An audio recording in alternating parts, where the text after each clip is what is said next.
you are familiar with the Kansas City area, you probably know that the metropolitan area is bisected by the state line. About half the people live in Kansas, and about half the people live in Missouri. And you know, if you go back into your Civil War history, those two states did not get along well. And so it's kind of played out that way politically to this day. But I was a manager on the Kansas side. It's where my daughters were born. It's where we lived for about 19 years. And then I left Auburn. Then I left, well, next I went to Auburn, Alabama, went home again, which is very difficult in this business, as I found out. And then I ended up in Texas, a town called Bryan, about 75,000, and it's adjacent to College Station, where Texas A&M is located.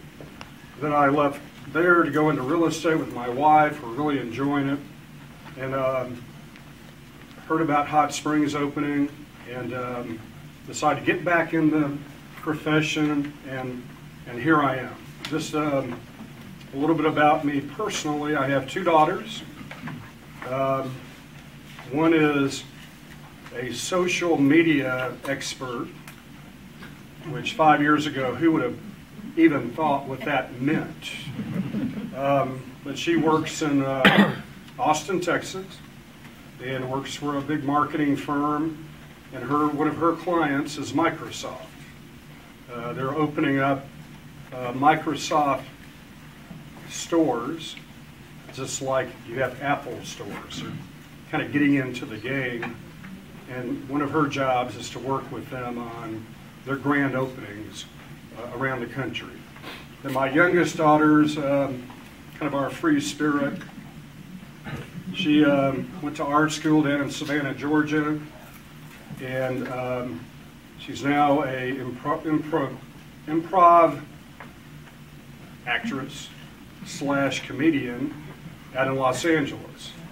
And so that's what she wants to be. In the meantime, she's waiting on tables to cut the parental subsidy down.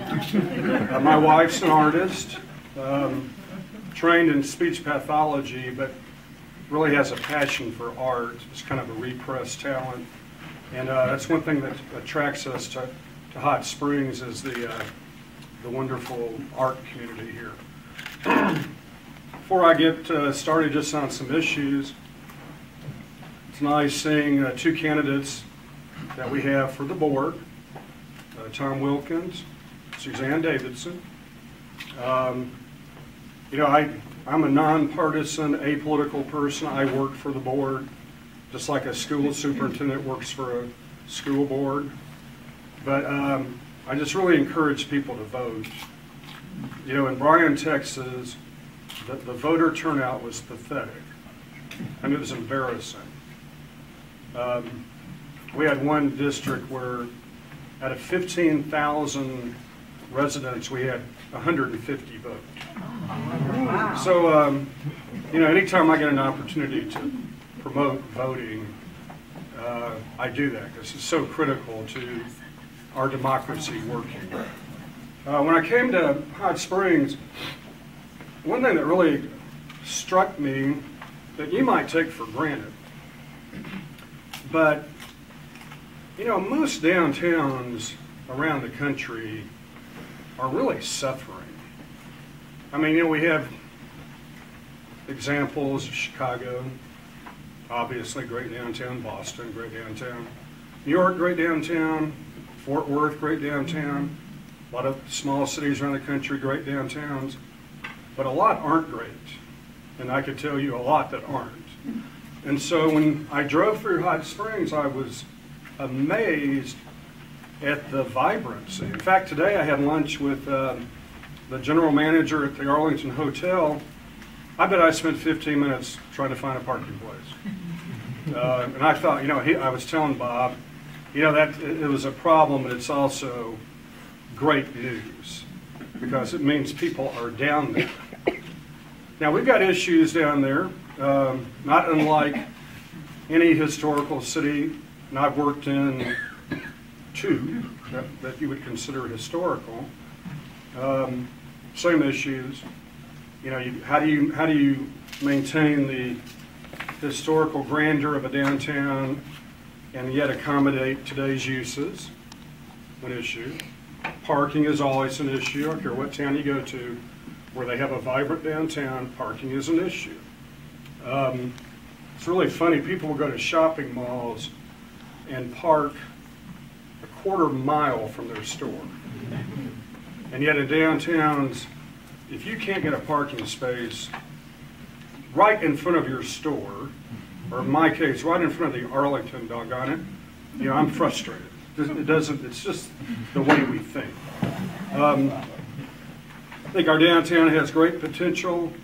I'm working with a lot of groups who have great ideas. They've just been kind of wandering off in different directions, kind of like the old comment about herding cats. You know, we need to get everybody in a row focused on what is it we can do collectively. And my board, when Peggy gets here, she can amplify this.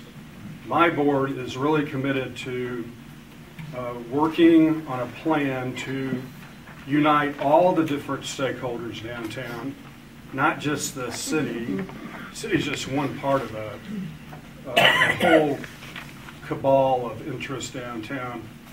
Property owners, stakeholders, tenants, finance people, residents, your neighborhood. I mean, you're all part of this, and we got to somehow work together to try to make downtown Hot Springs, which is already a lot of cities would just take this for what it is and be happy. But, we can, I think, and you've lived here a lot longer than I have, I think we can be anything we want to be. And so that's one of the things that appealed to me. Up here in the District 1 area, I know that Director Maruthur is big into this, and it just so happens that her philosophy and mine personally is very similar, is in older neighborhoods, you've got to do 3 or 4 things. You've got to maintain the infrastructure. Cities make a bad mistake focusing on new, and Hot Springs no different than many, many others, believe me. But you can't forget who brung you here. So neighborhood reinvestment with infrastructure is critical. Number 2, code enforcement. Now, I'm not a believer that the city should be fascist, but on the other hand, if you're in real estate like I was for a year, Clay, you're in that. You want to make sure that the property owner next door is not detracting from your property value. And we all know that. I mean, you have your house on the market, next door neighbor's got a couch in the front yard. I mean, is that going to help you? No. And so, we've got to do some things to make the neighborhood attractive. And this area of town is very attractive. But like any older area, you're going to have hit and miss.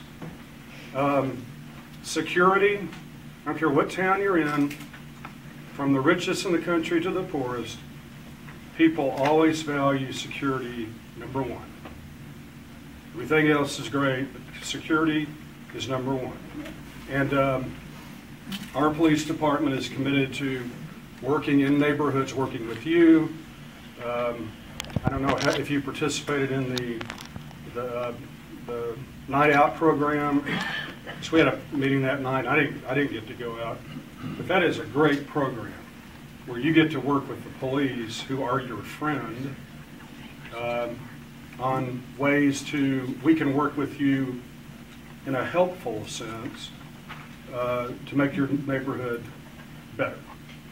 And then finally, older neighborhoods, and this is where it gets can get a little contentious, but redevelopment is a natural in an older area.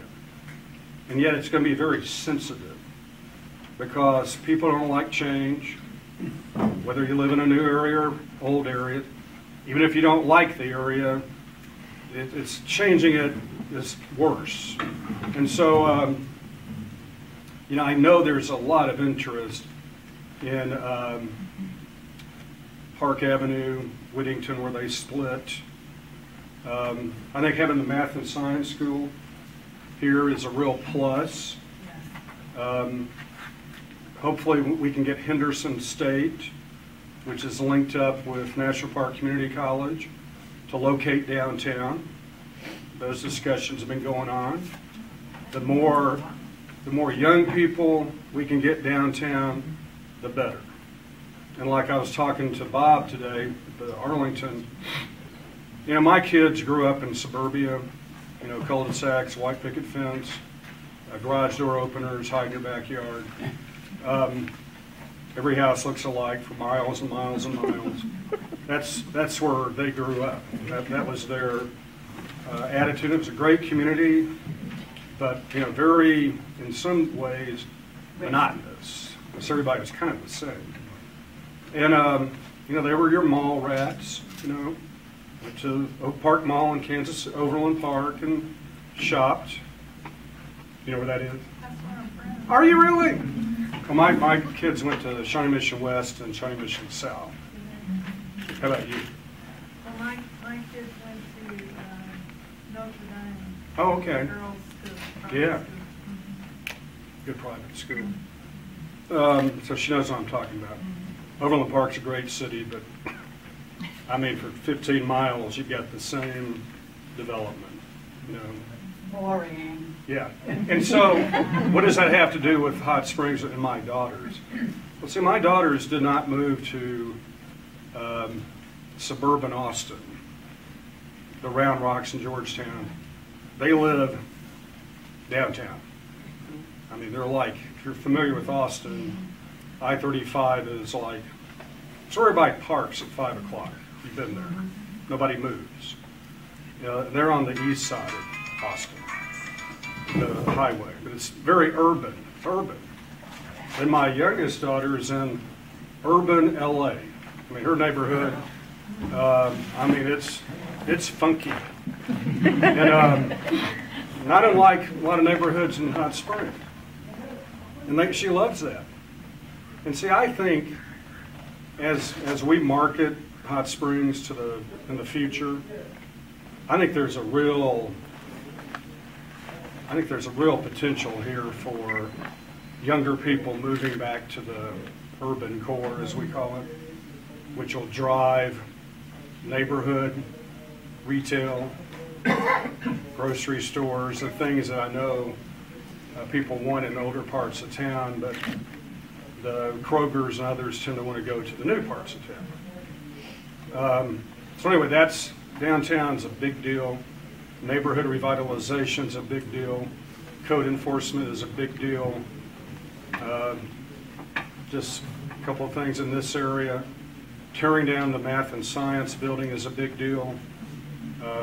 Might have to pass the hat here before I leave and start collecting some money, because we got to do that. And it's going to be something that's incumbent on us to do. And I see Director Maruthur there. That's all I wanted to say. Cinderella finally got here. But and on that note, I've really enjoyed working with this board. You know, I know a lot of people think that board members just throw rocks at each other and, you know, get into pillow fights and all that. They really, you know, it's anytime you're passionate about something, you're gonna have some arguments, or you can just be bland and go, yeah, anything you say, right. They don't all think alike, which is good. And so I think they care about Hot Springs. I think they work together as well as you can when you represent diverse parts of the town. So with that, enjoyed working with Peggy. Peggy's not quiet. You'd never call her passive. But she really does bleed and care for District 1. You might not always agree with her, or maybe you do, I don't know. But she does give it her all, and for that you should appreciate her. Yes. So thank you very much. One thing, David, before you leave. Our meeting in November is the 19th. Okay. If you could come, we would really appreciate that, because that's when Diane is going to give the presentation on what they see for Park Avenue. Oh, good. And what the highway department does. Oh, yeah. The study, the walkability study. Yeah. That will be what we're gonna look at. And it's all going together. I mean, they're gonna go from the fountain all the way out to Gulf Gorge. So we've got a chance there to make some.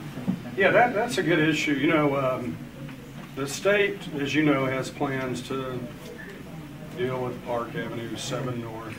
And, you know, normally highway departments are great at moving people from A to B. And if that means wiping out a neighborhood, to do it.